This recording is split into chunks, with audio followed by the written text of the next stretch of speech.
C'est la première fois qu'un président français commémore ces exécutions. Celle de près de 80 résistants, fusillés par la Gestapo dans les courettes de cette prison. Près de 500 personnes sont présentes, vétérans, familles, élèves.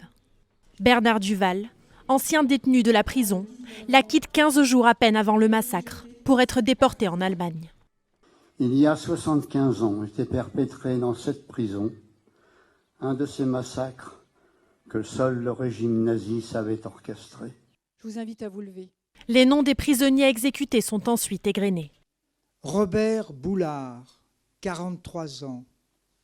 Des fleurs blanches sont déposées par leurs descendants sous leur portrait. Puis c'est le chant des partisans qui résonne dans la cour.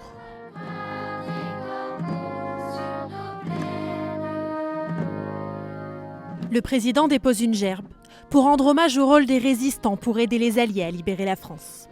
Cette alliance des forces alliées venant du monde entier, de notre résistance intérieure et des militaires français qui ont permis de libérer le pays, je crois qu'il ne faut oublier aucune de ces composantes.